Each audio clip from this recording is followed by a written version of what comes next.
कलमा पढ़वा कर मार रहे थे कश्मीर की घाटी में, रावलपिंडी में जाकर तुमने शिव तांडव उन्हें सुनाया कि वो कोख नहीं पलने देंगे जिस कोख से अफजल निकलेगा।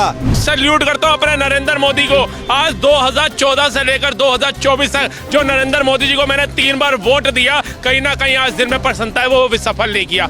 हम राम और कृष्ण के वंशज हैं ना, हम राम और कृष्ण के वंशज हैं, तो हम एक बार नहीं 100 बार रावण को भी और दुर्योधन को भी समझाने की कोशिश करते हैं। जो दुनिया की आंखों में आंखें डालकर ये बोलता है कि ये आज का भारत है, ये घर में घुस कर मारेगा। पाकिस्तान का पैसा नहीं है, लोग डोनेशन दो, उसने 500 रुपया दान कर दिया, रिपोर्टर रोने लग गया। कि हमारी भारतीय सेना इस बार लाहौर, कराची और इस्लामाबाद में मारेगी। और मैं घर पहुंचा हूं, तब तक मैं न्यूज में देख रहा हूं कि कराची में बंदरगाह उड़ा दिया। अब लाहौर में अगर हमारी सेना का जवान आइसक्रीम खाने की बात कर रहा है तो हम चाय और पार्ले जी क्यों नहीं खाएंगे भाई।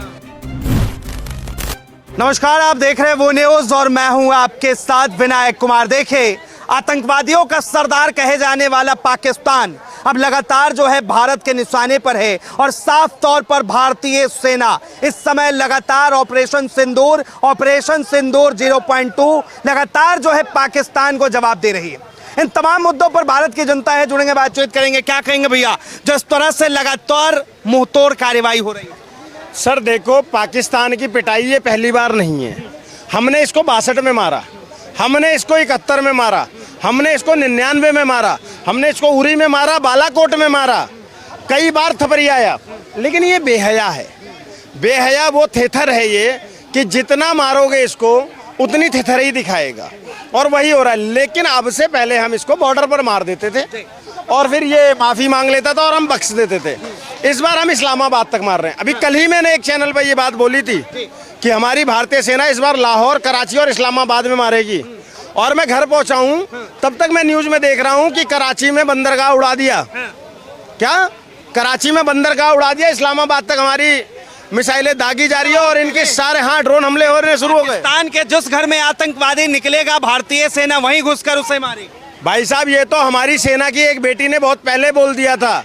उसने एक उसमें बोला था, अपने डिबेट शो में बोला था, उसने बकायदा सेना की बेटी ने बोला था कि वो कोख नहीं पलने देंगे जिस कोख से अफजल निकलेगा, उस घर में घुसकर मारेंगे जिस घर से अफजल निकलेगा। तो सीधी सी बात है, अफजल मतलब आतंकवादी, आतंकवादी मतलब अफजल। तो सीधी सी बात है, जहां से आतंकवादी निकलेगा वहां मारेंगे, और हमारी भारतीय सेना वही कर रही है। और आज मैंने भारतीय सेना के सम्मान में कुछ लिखा है, भारतीय सेना के सम्मान में अभी आते हुए लिखा है, बिल्कुल जस्ट मेट्रो में। मैं आपके चैनल के माध्यम से वो सुनाता हूँ क्योंकि वो लोग देखते हैं। तो मैंने लिखा कि नमन तुझे है भारतीय सेना, नमन तुझे है भारतीय सेना, तुमने मान बढ़ाया है इन जेहादी कुत्तों को। क्या? इन जेहादी कुत्तों को उनके घर में मार गिराया है। वो कलमा पढ़वा कर मार रहे थे कश्मीर की घाटी में, वो कलमा पढ़वा कर मार रहे थे कश्मीर की घाटी में, रावलपिंडी में जाकर तुमने शिव तांडव उन्हें सुनाया है। रावलपिंडी में जाकर तुमने शिव तांडव उन्हें सुनाया है। लाहौर, कराची, थर्राई और इस्लामाबाद ने होश गंवाया है। लाहौर, कराची, थर्राई और इस्लामाबाद ने होश गंवाया है। धन्यवाद तुम्हें मेरी भारतीय सेना, तुमने शौर्य दिखाया है। धन्यवाद तुम्हें मेरी भारतीय सेना, तुमने शौर्य दिखाया है। माँ ने लाल पठाए अपने, अब हो क्या रहा है वो बता देता हूँ कि माँ ने लाल पठाए अपने बहनों की राखी सीमा पर, माँ ने लाल पठाए अपने बहनों की राखी सीमा पर, वो नई नवेली दुल्हनिया के मांग का सिंदूर है सीमा पर। और बेटियां भी तेरी, अब ये बात माँ भारती को बोल रहा हूँ कि बेटियां भी तेरी माँ भारती तत्पर है तेरी सेवा में। वो सोफिया तेरी सीमा पर है, व्योमिका तेरी सीमा पर। हमारी दोनों महिलाएं, सोफिया जी जो हैं कुरैशी जी और व्योमिका सिंह जी, जिस तरीके से उन्होंने ऑपरेशन सिंदूर को संभाला, मोर्चा संभाला, और जिस तरीके से वो वक्तव्य दे रही हैं, पूरा ब्रीफिंग दे रही हैं, उनके सम्मान में मैं अगर कुछ लिख सकता तो मैंने यही लिखा कि हाँ, भारत की 2 शेरनियाँ, 2 बेटियाँ माँ भारती की इस तरीके से पाकिस्तान को मुंह तोड़ जवाब दे रही हैं। तो वही लिखा मैंने कि और बेटियाँ भी माँ, और बेटियां भी तेरी माँ भारती तत्पर है तेरी सेवा में। वो सोफिया तेरी सीमा पर, वो व्योमिका तेरी सीमा पर। और युद्ध की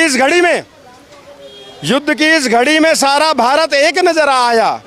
नमन तुझे सो नमन तुझे, नमन तुझे भारत माता। नमन तुझे सो नमन तुझे भारत माता।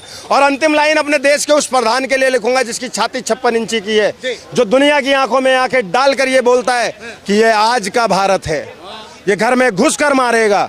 तब उनके सम्मान में अंतिम अपनी कविता की 4 लाइनें उनको देता हूं कि माँ भारती के सच्चे सपूत हो तुम, माँ भारती के सच्चे सपूत हो तुम गौरव गान हमारा हो। धन्यवाद तुम्हें भी मोदी जी, तुम नव भारत के निर्माता हो। धन्यवाद तुम्हें हो मोदी जी, तुम नव भारत के निर्माता हो। तो ये एक कवि की भावनाएं हैं जो आज हमारी सेना, हमारी सरकार तत्परता के साथ इस जेहादी सुअर पाकिस्तान का इलाज करने पर जुटी हुई है, और जिस तरीके से कर रही है वो बहुत ही अच्छा है। आज पाकिस्तान को मैं एक और बात बता देना चाहता हूँ, अभी तक तो ऑफिशियली युद्ध का उद्घोष हुआ ही नहीं है। भारत अभी सिर्फ उसकी जवाबी कार्यवाहियों पे जवाब दे रहा है, जवाबी कार्यवाही कर रहा है उसकी कार्यवाहियों पर। जिस दिन ऑफिशियली अनाउंसमेंट होगा, मैं बता देता हूँ 24 घंटे होंगे, सिर्फ 24 घंटे होंगे, और अगली चाय हमारी भारतीय सेना लाहौर में पी रही होगी, इस्लामाबाद में पी रही होगी। देखिए ये मैं आपको लिख कर दे रहा हूँ। वही कह रहा हूँ कि इसे वो न्यूज पर जो है इंडियन आर्मी का जवान वो साफ तौर पे वादा करके गया था कि अगली आइसक्रीम लाहौर में खाऊंगा। सर मैं कल एक चैनल पर बाइट दे रहा था और मैंने ये बात बोली कि उस जवान की रील मैंने देखी थी, उस जवान की रील मैंने देखी थी, और मैंने बोला था कि मेरी सेना का एक जवान अगर ये कहता है कि आज की आइसक्रीम दिल्ली में और अगली लाहौर में, तो ये बहुत बड़ी बात है। और मैंने उसका स्टेटस भी अपने इंस्टा स्टोरी पर लगाया है, आप ये देख सकते हैं। क्या यही है वो जवान? और ये आपका ही वो चैनल है, समझ गए? तो हम देखते हैं हर चीज, हमारी हर एक चीज पर नजर है। हम फेक न्यूज से दूर रहना पसंद करते हैं और जो है ऑथेंटिक बोलना पसंद करते हैं। सेना जो है फुल मोड में है, कह रही है भैया बस एक बार और थोड़ा और छूट मिल जाए, इस बार जो है पूरा पाकिस्तान के पास जो कश्मीर है वो लेके आ जाएंगे। नहीं, मैं आपको एक चीज करेक्ट कर दूं, सेना ये नहीं कह रही है कि इस बार छूट मिल जाए, सेना को छूट तो दे दी है। हमारे मोदी जी ने, अमित शाह जी ने और रक्षा मंत्री राजनाथ सिंह जी ने ये तो बोल दिया कब कहां कैसे वार करना है ये तुम देखो। ये तो हमारे एक वो है, हम राम और कृष्ण के वंशज हैं ना, हम राम और कृष्ण के वंशज हैं, तो हम एक बार नहीं 100 बार रावण को भी और दुर्योधन को भी समझाने की कोशिश करते हैं। और इसीलिए हमारी भारतीय सेना ने, सोचिए विश्व में कितना बड़ा मैसेज गया कि हमने आतंकवादी हमले का जवाब दिया लेकिन किसी सिविलियन पर हमला नहीं किया। लेकिन ये सुअर पाकिस्तान, ये हरामजादा कुत्ता पाकिस्तान जब पूंछ में करता है तो हमारे सिविलियंस पर को टारगेट करता है। इससे आज दुनिया देख रही है। आज चाइना के ऊपर, जिसके ऊपर ये फूला घूम रहा था कि चाइना हमारा समर्थन करेगा, कल रात की न्यूज है चाइना ने बोल दिया कि हम आतंकवाद के साथ नहीं है। ये भारत की बहुत बड़ी कूटनीतिक जीत है। जिन अंधों को, जिन गद्दारों को, जिन दोगलों को ये नजर नहीं आ रहा है कि भारत ने क्या जीता है, वो ये देखे कि आज जो चाइना पाकिस्तान के हमेशा समर्थन में खड़ा रहता था, उसने ये बोल दिया हम आतंकवाद के खिलाफ हैं, हम आतंकवाद के साथ नहीं है। अमेरिका का विदेश सचिव फोन करके चाइना के उसको हड़काता है। सोचिए, अमेरिका आज इसको पाकिस्तान वाले को हड़का रहा है कि तुम सुधर जाओ, माफी मांगो, दूर हो जाओ, और वो दिन दूर नहीं है। अभी तक ऑफिशियली युद्ध का अनाउंसमेंट हुआ नहीं है साहब, अभी भी ये अपनी नीच हरकतें कर रहा है। सवाल लूंगा, आखिरी सवाल लूंगा कि क्या जो पाक ऑक्युपाइड कश्मीर है वो भारत को ले लेना चाहिए पाकिस्तान से? यार वो तो हम आज से नहीं, वो तो हमारे अमित शाह जी ने संसद में बोला था कि वो हम जान दे देंगे उसके लिए, लेकिन लेकर रहेंगे। पाक ऑक्युपाइड कश्मीर तो हम लेंगे ही लेंगे। लेकिन मैं आपको बता रहा हूं, अगर इस बार पाकिस्तान ने ऑफिशियली युद्ध का अनाउंसमेंट करा तो वो जो सेना का जवान आइसक्रीम कह रहा था ना लाहौर में खाने को, वो लाहौर में आइसक्रीम खा रहा होगा और ये इंद्रेश द्विवेदी इस्लामाबाद में चाय पी रहा होगा। अच्छा। ये वादा अगर युद्ध का आगाज हुआ तो ऐसा ही होगा, मतलब देखिएगा कि अब जो है हिंदुस्तान का हिंदू लाहौर के अंदर जो है चाय पिएगा। बिल्कुल भाई, हमारा ही तो है वो, था किसका? हमारी सेना का जवान आइसक्रीम खाएगा। और मुझे चाय बड़ी पसंद है, मुझे चाय बड़ी पसंद है, मैं इस्लामाबाद में चाय पीऊंगा। बस एक बार ये ऑफिशियली युद्ध का अनाउंसमेंट तो करे। 24 घंटे भाई साहब, 24 घंटे में पाकिस्तान घुटनों पर, पिछली बार इन्होंने पैंट उतारी थी, इस बार निक्कर भी उतारेंगे। चाय के साथ पार्ले जी बहुत पसंद है खाना, मैं लाहौर में चाय और पार्ले जी खाऊंगा मस्त होकर के, क्योंकि जी माने जीनियस। क्योंकि भारत की जो सेना है उन्होंने ठान लिया है कि इस बार जो है पाकिस्तान के आतंकियों को सबक सिखाना है, मुंहतोड़ जवाब। अरे भैया ये बुज़दिल लोग हैं, इन्होंने हमारी नारी को क्या समझ लिया था अबला। अरे अगर हमारे देश की नारी अपने पे आ जाए, अपने घर वाले को नहीं छोड़ती, फिर ये तो पाकिस्तान है और वो आर्मी की महिला है, छोड़ेगी इनको? घर में घुस के मारेंगे इनको, घर में घुस के मार रही हैं। इनसे जाकर पूछो इनका हाल क्या हो रहा है। और मैं तो सल्यूट करता हूँ अपने नरेंद्र मोदी को। आज 2014 से लेकर 2024 तक जो नरेंद्र मोदी जी को मैंने 3 बार वोट दिया, कहीं ना कहीं आज दिल में प्रसन्नता है, वो सफल नहीं किया। क्योंकि अगर नरेंद्र मोदी नहीं होते तो मैं जहां युद्ध चल रहा है ऐसे खुले में स्वतंत्र घूम रहा होता, आप मेरी बाइट ले रहे होते। अगर नरेंद्र मोदी नहीं होते तो S-400 होता हमारे पास, जिसका विपक्ष विरोध कर रहा था। हमारे पास राफेल होते, जिसके लिए विपक्ष जो था सर्वोच्च न्यायालय चला गया था। हमारी सेना के पास बुलेट प्रूफ जैकेट होती, जिसका विरोध विपक्ष कर रहा था, घपले करके पैसा खा गया था भ्रष्टाचार में। अगर हमारी सेना को छूट दी होती, लेकिन इनके कार्यकाल में हमारी सेना के हाथ बंधे थे, पत्थर खा रही थी कश्मीर के अंदर, है 26/11 के अंदर हाथ बंधे हुए थे, बदला लेने की इनकी औकात नहीं थी। आज मोदी को जाकर के देखिए, इनके कार्यकाल में पूछा जाता था विपक्ष से, मोदी भारत की यात्राएं छोड़िए, विपक्ष विदेशों की यात्रा करते हैं। आज जाकर के देखो विदेशों की यात्रा कहाँ काम आ रही है। इस वक्त जो है पाकिस्तान का वही वाला हाल हो गया, विनाश काले विपरीत। बिल्कुल बिल्कुल, अंधा क्या मांगे 2 आंखें, इनको कटोरे के अलावा भीख के अलावा कुछ नहीं दिख रहा। तरकी जा रहे हैं, कह रहे हैं भैया 200-400 रुपया दे दो। एक बंदे ने तो ऑन रिकॉर्ड इनका मीडिया चला रहा है कि भारत पाकिस्तान का पैसा नहीं है, लोग डोनेशन दो, उसने 500 रुपया दान कर दिया, रिपोर्टर रोने लग गया।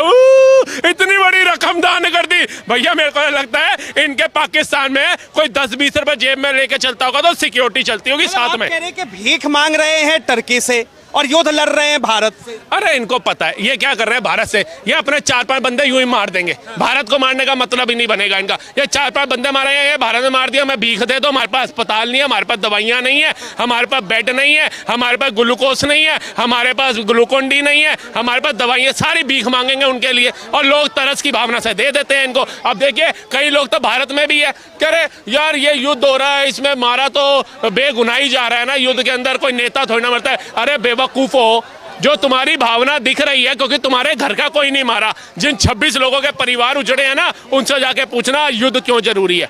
जिस दिन क्या एक आखिरी सवाल, पीओके को लेकर क्या कहेंगे? कहा जा रहा है कि पाक ऑक्युपाइड कश्मीर अब इस बार भारत के पास। बिल्कुल बिल्कुल, हमारे तो पंजाब में कहावत है, हमारे पंजाब में कहावत है, जिनने लाहौर नहीं वेखिया वो जम्मिया ही नहीं। अब लाहौर में अगर हमारी सेना का जवान आइसक्रीम खाने की बात कर रहा है तो हम चाय और पार्ले जी क्यों नहीं खाएंगे भाई?